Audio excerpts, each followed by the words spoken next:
Hello everyone. In this video we are going to know about SSB. SSB stands for Service Selection Board. तो क्या है ये SSB? एकदम शुरू से शुरू करेंगे और आज हर शख्स कभी ना कभी SSB जाता ही रहता है। आपके आसपास कोई जाता होगा, नहीं तो आप ही जाते होंगे। तो इसको एकदम स्क्रैच से हम समझने की कोशिश करेंगे। तो SSB इंटरव्यू एक प्रोसेस है, एक प्रोसीजर है जिसके थ्रू आप आर्म्ड फोर्सेस में ऑफिसर बन सकते हैं। आर्म्ड फोर्सेस यानी कि आर्मी, नेवी, एयरफोर्स। और अगर कोस्ट गार्ड की बात करें तो वहाँ पर भी यही प्रोसीजर है टू बिकम ऑफिसर। वहाँ पर रैंक स्ट्रक्चर थोड़ी अलग है, लेकिन प्रोसेस उनका भी यही है, दैट इज़ SSB। मेनली जब हम बात करते हैं तो इन्हीं तीनों की ही बात करते हैं, आर्मी, नेवी, एयरफोर्स की। और तो इसमें अब हम शुरू करते हैं, एक एक चीज़ को हम समझेंगे और रोज़ एक वीडियो आएगी, day 1, day 2, day 3, day 4 and day 5। तो आज ये एक तरह का इंट्रो वीडियो है कि आखिर SSB है क्या और इससे होता क्या है। तो आर्मी में SSB कहते हैं इसे, और नेवी में भी SSB की बजाय कभी कभी इसे NSB कह देते हैं, विच stands for naval selection board. और सिमिलरली एयरफोर्स वाले इसे कभी कभी AFSB कह देते हैं, विच stands for air force selection board. और कोस्ट गार्ड में ये जो चीज़ें हैं, ये SSB की जगह उनमें प्रोसेस SSB है, लेकिन थोड़ा सा अंतर है कि उन्होंने SSB को दो स्टेज में बांट रखा है। पहला PSB और दूसरा FSB, preliminary selection board and final selection board. तो ये चीज़ें क्या हैं, ये हम एक एक करके जब कोस्ट गार्ड की अलग से वीडियो आएगी उसमें समझ लेंगे। तो अब हम शुरू करते हैं। सबसे पहले बात करते हैं आर्मी की।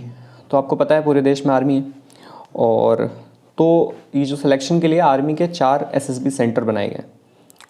ऑब्वियसली कि जो लोग पास में जो सेंटर है वहाँ चले जाएं, लेकिन होता ऐसा नहीं है।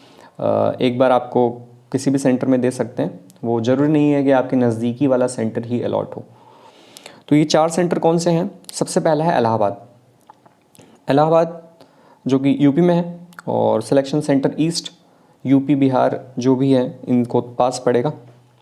तो इलाहाबाद सबसे बड़ा बोर्ड है अभी तक का। क्यों इलाहाबाद सेंटर बड़ा क्यों है? क्योंकि इसमें 5 बोर्ड हैं। बोर्ड क्या होता है, जैसे आपने कई बार देखा होगा कि फलाना कैंडिडेट रिकमेंड हुआ और उसने कहा कि I got recommended from 18 SSB Allahabad, और may be she will say that I got recommended from 12 SSB Bangalore. तो ये जो नंबर है ये क्या है? क्या ये अटैम्प्ट्स है? नहीं। व्हेन आई वाज किड, मतलब जब शुरू किया था देना, तो आई वाज ऑल्सो कन्फ्यूज्ड कि ये नंबर क्या है।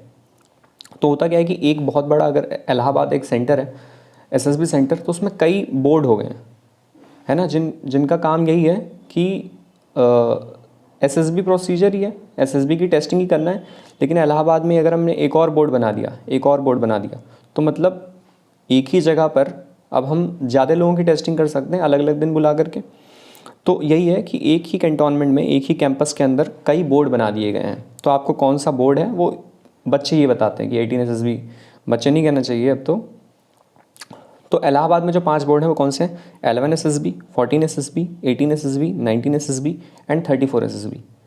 तो आप आएंगे इलाहाबाद ही, अंदर जा कर के आपको वो अपना ले जाएंगे कि भाई हमारा ये हॉल है 18 SSB वालों का, और हमारा ये हॉल है, हमारी टेस्टिंग यहाँ होती है, हमारा कॉन्फ्रेंस यहाँ होता है। इस तरीके की चीज़ें हैं। दूसरा सेंटर है बेंगलोर। बेंगलोर में 3 बोर्ड हैं, 2 आर्मी के हैं, 17 SSB, 24 SSB, और एक बोर्ड वहाँ पे नेवी का भी है। यानी कि बेंगलोर में जो 12 SSB है वो नेवी का है। तो हो सकता है अगर आपको नेवी का इंटरव्यू हो तो आपको बेंगलोर बुला सकते हैं, क्योंकि Bangalore has 12 SSB which is a board of navy. Bhopal में 4 बोर्ड हैं, 3 आर्मी के, 20 SSB, 21 SSB, 22 SSB और 33 SSB। ये वाला जो बोर्ड है ये इंडियन नेवी का है। तो नेवी वालों का यहाँ पर भी SSB सेंटर जा सकता है। कपूरथला जो कि पंजाब में है, नॉर्थ, यहाँ SSB सेंटर है। SSB 2 बोर्ड हैं यहाँ पे, 33 एंड 34। तो ये बात हो गई कि कितनी जगह आर्मी के SSB सेंटर हैं और इन बोर्ड्स का क्या मतलब होता है। एक जो काफ़ी चलता है कि Allahabad is a rejection centre, वो पूर्वजों ने दिया हुआ है, और ऐसी कोई बात है नहीं, सब एकदम बराबर ही होता है। और एक और चीज़ें जो चलती हैं वो है फ़ोन्स, कि कई बार देखते हैं हम कि इलाहाबाद ही ऐसा सेंटर है जहाँ पे फ़ोन अलाउ कर देते हैं। तो हाँ, ये बात ठीक है कि बाकी और आपको नेवी में कहीं नहीं मिलेगा, एयरफोर्स में कहीं नहीं मिलेगा, आर्मी में कहीं नहीं मिलेगा एक्सेप्ट इलाहाबाद। और इलाहाबाद में भी 5 बोर्ड में नहीं, मैं 19 में था और 19 में अलाउ था, तो ये कभी कभी क्या होता है कि जो उस्ताद हैं या जो इंस्ट्रक्टर हैं वो मूड पे होता है या फिर कई दफ़ा नहीं भी लेते हैं फ़ोन। तो ऐसा नहीं है कि आपको फ़ोन अलाउ रहेगा, तो एक्सेप्शन केस है, इलाहाबाद के किसी बोर्ड में हो सकता है फ़ोन ना ले, यानी कि फ़ोन आपके पास ही रहे। बाकी in all SSB centre 99% chance है कि आपकी जो वो है फ़ोन वो पहले दिन ही जमा हो जाते हैं। अब हम नेवी की बात करते हैं। इसके भी 4 सेंटर हैं। पहला विशाखापट्टनम, दूसरा बेंगलोर जो अभी हमने डिस्कस किया, बेंगलोर में 12 SSB, in Bhopal 33 SSB, and अभी नया बना है ये है कोलकाता। इससे पहले एक और था कोयम्बटूर, हमारे ज़माने में कोयम्बटूर में भी होता था, साउथ में जाते थे। अब सुनने में आया कि उसे बंद कर दिया गया है और शायद वही है जो कोलकाता बन गया है। तो ये नेवी के 4 सेंटर। एयरफोर्स वालों ने नॉमेनक्लेचर बहुत ही ठीक से किया है, एकदम तामझाम नहीं किया। 20, 21, 22, 24 लाइन से 5 बोर्ड हैं, पाँचों के नाम 1, 2, 3, 4 एंड 5 रखा है। 1 AFSB Dehradun, 2 AFSB Mysore, 3 AFSB Gandhinagar, 4 AFSB Varanasi जो कि बहुत ही फेमस है, और 5 AFSB गुवाहाटी भी अभी नया बना है, ये 5 AFSB है। तो ये थी कि एसएसबी के सेंटर कहाँ कहाँ पे हैं। अब अगर हम देखें कि आप एसएसबी जाते कैसे हैं, इसके लिए क्या क्या आपकी एंट्रीज़ हैं, लेकिन उससे पहले कोस्ट गार्ड को भी देख ही लेते हैं, क्यों छोड़ना। कोस्ट गार्ड क्या है कि ये एक तरह से नेवी की सिस्टर फोर्स है, तो इतना लाइमलाइट में ये नहीं रहती है, लेकिन आप कह सकते हैं कि आर्मी नेवी एयरफोर्स अगर बराबर है तो कोस्ट गार्ड नेवी से हल्का सा नीचे होगा, मान लो डेलेक्स मैग्नीट्यूड, वरना वो भी एकदम बराबर ही है, army navy air force coast guard. पर हाँ, थोड़ा सा इसे हम इक्विवेलेंट कहेंगे, थोड़ा सा कम कह सकते हैं नेवी में, क्योंकि अगर आप रैंक स्ट्रक्चर देखेंगे तो जो कोस्ट गार्ड का जो अपेक्स है वो नेवी का सेकंड वाला इसके इक्विवेलेंट है। तो कोस्ट गार्ड की बात करते हैं, इन्होंने 2 में बांटा हुआ है, पीएसबी और एफएसबी। तो एफएसबी है वो सिर्फ एक ही जगह पे है जो कि है नोएडा, मतलब पहले आप पीएसबी जाएंगे, वहाँ अगर आप क्लियर कर लेंगे स्टेज 1 तो आप एफएसबी जाएंगे, वो सिर्फ नोएडा में ही है एक ही जगह। और पीएसबी यानी कि छोटे छोटे सेंटर जहाँ पे आपका स्क्रीनिंग का टेस्ट होगा, वो एक नोएडा में भी है, चेन्नई में भी है, कोलकाता में है और एक मुंबई में है। लेकिन अभी जब हम लोग जा रहे थे 1-1.5 साल पहले, तो उसे शिफ्ट कर दिया था गोवा, टेम्परेरी बेसिस पे किया था या क्या किया था नहीं पता, क्योंकि कई लड़के जो एफएसबी में मिले वो बता रहे थे कि हम तो भाई गोवा घूम के आए हैं। उनका ठीक है, तो गोवा या मुंबई कुछ भी मान लो, हमें क्या मतलब, हमें मतलब तो एफएसबी से है। तो ये चीज़ें थी आर्मी नेवी एयरफोर्स और कोस्ट गार्ड के सेंटर की। अब अगर हम देखें कि जैसे कई लोग जिन्हें नहीं पता है वो कहते हैं कि यार तू एनडीए से भी जाता था, सीडीएस से भी जाता है, ये होता क्या है, मतलब कैसे हो रहा है। तो चीज़ सिंपल है, एसएसबी जाने के लिए अलग अलग एंट्रीज़ हैं। आप किसी भी एंट्री के थ्रू जाइए और उस एंट्री के अकॉर्डिंग फिर आपकी ट्रेनिंग होगी और आप उस ऑर्गेनाइजेशन में अफसर बन जाएंगे। ये चीज़ें मैं जान रहा हूँ बहुत ही कॉमन है, लेकिन जिन्हें नहीं पता उनके लिए स्क्रैच से बात करना शायद ज़रूरी। तो सबसे पहली जो एंट्री है वो होती है 12th के बाद, जो कि वुमेन के लिए नहीं थी। अभी पहली दफ़ा जो है एनडीए वुमेन के लिए भी चालू किया गया है अभी 2021-22 में। और एनडीए एक एग्ज़ाम होता है, एनडीए आप निकालेंगे फिर आपकी एसएसबी आएगी, आप एसएसबी क्लियर करेंगे तो एनडीए एकेडमी जाएंगे और वहाँ से फिर जो आपकी प्रेफरेंस रहेगी वहाँ पे आईएमए, आईएनए, एएफए, आप उस ऑर्गेनाइजेशन में जाएंगे, 3 साल वहाँ, 1 साल वहाँ और फिर ऑफिसर। एनडीए एक रिटर्न एंट्री है, जो यहाँ पे रेड कलर से हैं वो रिटर्न एंट्री है। NDA, CDS, AFCAT. NDA UPSC कराता है, सीडीएस भी यूपीएससी कराता है और एफकेट एग्ज़ाम एयरफोर्स खुद ही कराता है। तो अगर मान लीजिए आप ठीक है एनडीए आप गए, 3 साल के बाद आप आर्मी है तो आप आईएमए चले जाएंगे 1 साल के लिए, या आपका अगर नेवी है तो आप आईएनए चले जाएंगे, और आपका अगर एयरफोर्स है तो आप एएफए चले जाएंगे। ये बात यहाँ तक क्लियर है। अगर आप एफकेट के एंट्री से जाते हैं तो जाहिर सी बात है ये आप ग्रेजुएशन हो चुकी है और अब आपने एफकेट की एंट्री दी है तो आप एयरफोर्स में डायरेक्ट जाएंगे, तो उसके लिए आप एएफए जाएंगे और वहाँ से फिर एयरफोर्स हो जाएगा। इसी तरीके से जो ओटीए चेन्नई जो है वुमेन कैंडिडेट्स के लिए है, मतलब मेल के लिए तो है ही, और साथ में एसएससी है। जब आप जाने लगेंगे एसएसबी तो आप 2 वर्ड से रूबरू होंगे, पहला पीसी और दूसरा SSC. PC stands for permanent commission and SC stands for short service commission. तो जो ओटीए चेन्नई है वहाँ पे शॉर्ट सर्विस कमीशन मिलती है, मतलब you have to serve for 12-14 years. जो सीडीएस के ओटीए एंट्री है वहाँ से फिर आप कहाँ जाएंगे, ओटीए चेन्नई, और वहाँ से army for short service commission. OTA एक और है, OTA गया, जिसमें कौन जाते हैं, TS एंट्री से जाते हैं। TS एंट्री कौन सी है, ये 12th के बाद हमारे जो 12th के नंबर होते हैं उसके मार्क्स के अकॉर्डिंग जो है हमें SSB का कॉल अप आ जाता है। तो वहाँ से फिर हम जाते हैं BTech करने के लिए OTA गया। हम नहीं जाते हैं, मेरे दोस्त गए, तो OTA गया जाते हैं और ये भी परमानेंट कमीशन ही है। ठीक है, OTA में हमें मिलती है, OTA चेन्नई में मिलती है शॉर्ट सर्विस कमीशन, और बाकी अलग अलग एंट्रीज़, फिर अलग अलग ट्रेनिंग सेंटर। तो बात यहाँ तक क्लियर होगी। नेवी की एक और फ्री वाली एंट्री आती है, फ्री यानी कि डायरेक्ट एंट्री आती है, कहना ज़्यादा ठीक होगा। 10+2 के मार्क्स से मिलते हैं और इसमें JEE मेन का स्कोर भी मांग लेते हैं। तो आप यहाँ से डायरेक्ट SSB का कॉल अप आएगा, फिर आप इसके थ्रू जा सकते हैं। TGC BTech वालों के लिए बहुत सारी एंट्री है। TGC SSC टेक, ये BTech के मार्क्स से आपको डायरेक्ट SSB देती है। TGC एक परमानेंट कमीशन है, तो यानी कि आप कहाँ जाएंगे TGC एंट्री के थ्रू, IMA। SSC टेक नाम में ही लिखा हुआ है, SSC एक शॉर्ट सर्विस कमीशन है। तो SSC टेक वाली एंट्री के थ्रू अगर आप रिकमेंड होते हैं तो आप कहाँ जाएंगे, तो आप जाएंगे OTA चेन्नई। ये है SSC नेवी। जैसे ही SSC टेक आर्मी के लिए है, वैसे SSC नेवी भी अपनी एंट्री निकालती है। और कोस्ट गार्ड की भी डायरेक्ट ही एंट्री होती थी, पर अभी क्या है, उन्होंने एक एग्ज़ाम CG कैट नाम से शुरू कर दिया है, पता नहीं कब तक चले। और वैसे ही अलग अलग एंट्री है, जैग एंट्री है, NCC स्पेशल एंट्री है। तो एक बात तो यहाँ साफ़ है कि आपको इन्फेंट्री में जाना हो या आर्मी एयर डिफेंस में जाना हो, अकाउंट्स डिपार्टमेंट जाना हो, एजुकेशन डिपार्टमेंट में जाना हो, या फिर ऑब्जर्वर हो, पायलट हो, आपको अगर आर्म्ड फोर्सेस में ऑफिसर की रैंक पे जाना है तो ये एकमात्र रास्ता है SSB। इसके थ्रू कोई डायरेक्ट नहीं जाता। जैसे कई जो आपके दोस्त अगर जिन्हें नहीं पता होगा वो कहते होंगे कि यार अकाउंट्स की आई है इस बार वैकेंसी, तो उससे क्या, देना तो SSB है ना। तो मुझे लगता है ये यहाँ पे क्लियर होगा कि एंट्रीज़ अलग अलग हैं, उसके थ्रू आप जाते हैं अलग अलग सेंटर, ट्रेनिंग सेंटर। तो अब हम बात करते हैं SSB के प्रोसीजर के बारे में, जो कि हम डेडिकेटली Day 1 से जो बात करेंगे वो अगले वीडियो में करेंगे। लेकिन फिर भी छोटी सी कुछ चीज़ें जान लेते हैं। SSB एक 5 दिन का प्रोसेस है, जहाँ पे पहले दिन हम रिपोर्ट करते हैं। उस दिन क्या होती है, 2 स्टेज में इसे डिवाइड किया हुआ है, स्टेज 1 एंड स्टेज 2। स्टेज 1 जिस दिन हम रिपोर्ट करते हैं, तकरीबन 250-300 लड़के करते हैं। अलग अलग एंट्रीज़ में अलग अलग रिपोर्टिंग है। CDS में आप IMA में जाएंगे तो 35, 40, 50, 30, 35, 40, और FCAT में जाएंगे 250, 270, वहीं OT में जाएंगे 80, 90, SSC टेक जाएंगे तो 120, 130। ये अलग अलग रिपोर्टिंग होती है, मतलब कितने बच्चे रिपोर्ट करते हैं।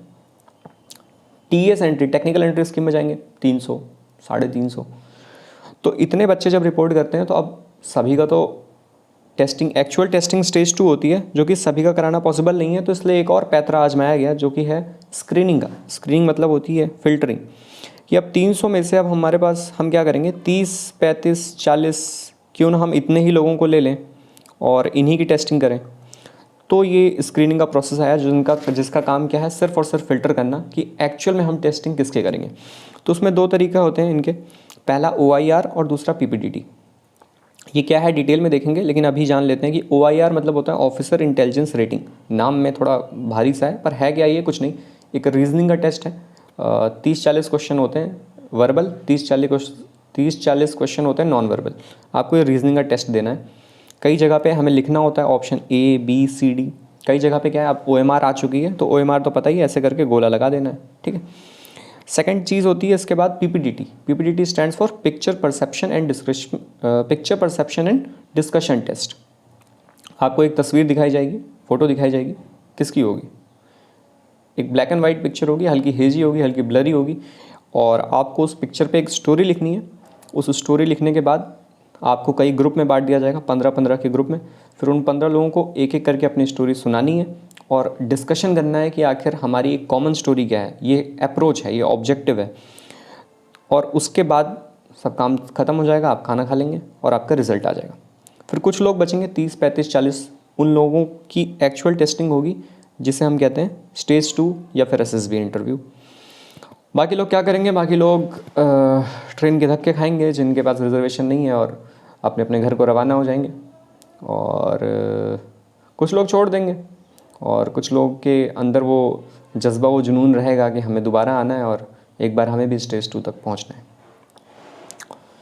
अब जो बच्चे स्क्रीन इन हो चुके हैं वो स्टेज 2 में अब इनके क्या क्या टेस्ट होंगे, 3 टेस्ट होंगे। साइकोलॉजी, ये एसएसबी का टेस्टिंग का जो वो है स्टाइल है वो क्या है, वो आपको 3 तरीके से वो करते हैं आपको टेस्ट।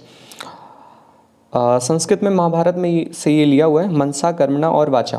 कुछ लोग कर्मणा कह देते हैं, कर्मा भी कह सकते हो। मनसा मीन्स थॉट प्रोसेस है ना, थिंकिंग, उसके लिए रखा गया साइकोलॉजिकल टेस्ट। तो आपकी साइकोलॉजी के लिए एक टेस्ट है जिसमें आपको कुछ चीज़ें लिखनी होंगी, वो जैसा बताएंगे अगले वीडियो में हम देखेंगे। कर्मणा क्या है कि आपके एक्शंस देखेंगे, तो वो कैसे देखेंगे, उसके लिए जीटीओ में कुछ टास्क हैं आपको वो करने होते हैं।